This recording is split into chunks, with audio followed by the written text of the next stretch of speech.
Yay. I last spoke to the PK community several years ago about angeling, the act of leaping into our best selves and doing good in the world. I felt if we all donned our angel wings, the world could be a kinder, wiser place.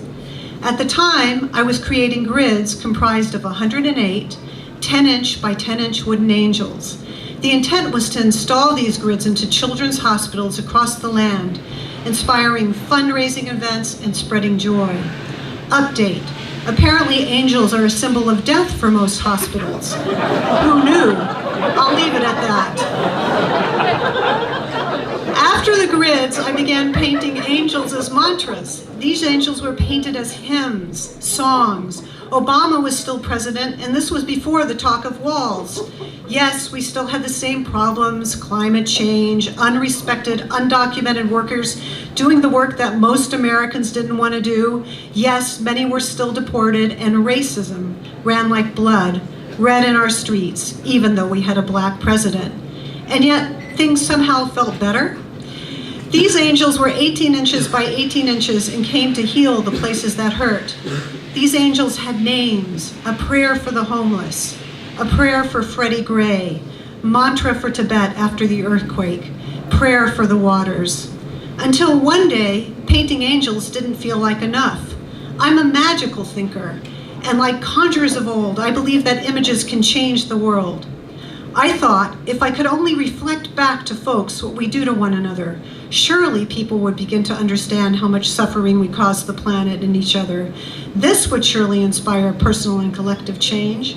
So using current events as my way in, I created 12 4x4-foot politically themed paintings of tragic events.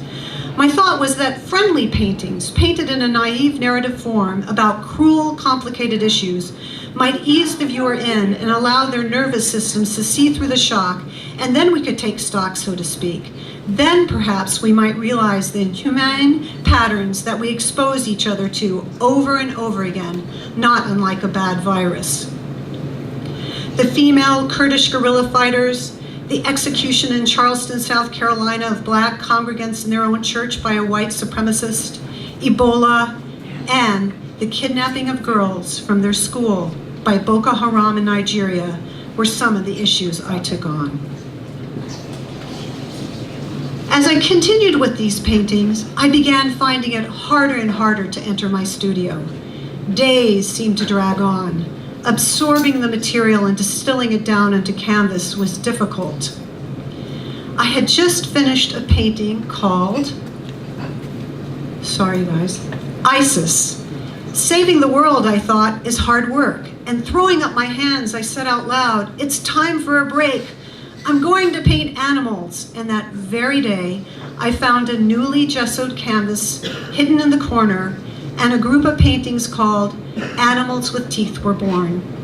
I was finding I needed to reflect joy as well as suffering.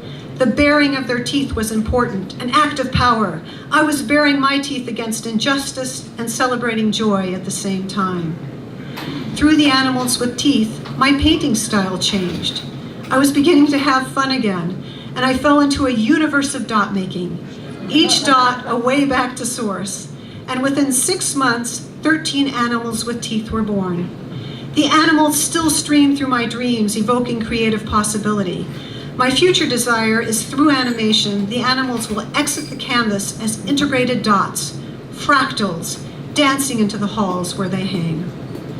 January 2017 arrived, and I resolved to paint a painting a day as sacred practice, my way of cementing my commitment to my own particular work in the world. Each painting was to be completed the same day it began, and also to have a story.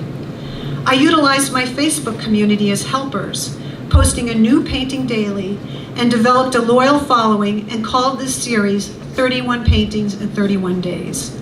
I found I enjoyed engaging with my Facebook community and began asking or sourcing the community for ideas, asking my community questions like, what poems or ideas inspire you, or what is your favorite endangered species? And out of the many animals offered, the 2 animals offered most often as their favorite endangered species were polar bears and humans. Humans surprised me, and after sitting with this for a few days, in response, I began painting robots.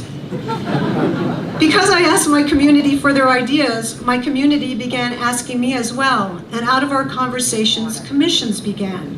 I had never been commissioned before and find painting for others a joy and an honor. My grandpa Max, a big gregarious man, a German Jewish immigrant, taught me the concept of tikkun olam, the art of acting from kindness to perfect or repair the world. Augmented reality, artificial intelligence, and virtual reality are at our doorstep. Perhaps one day robots will think for themselves and read between lines and do better than we are doing out here. While these technologies are in development, you and I are still in charge. We must find our voices and be willing to look at ourselves and our creations. We must have the hard, inconvenient discussions with each other about our actions and impact. For as artists, we never work alone. Here in Portland, we are lucky to have embraced our growing diversity. Sure, we have our growing pains. I like being part of our expanding and thriving multicultural hive, each of us contributing in our own unique ways, our own gifts and ideas, adding to our collective creative soup and making our community richer. I believe we each can leave beauty in our wake. Remember, we've been angeled. Hugs to you all. Do good out there, and thank you.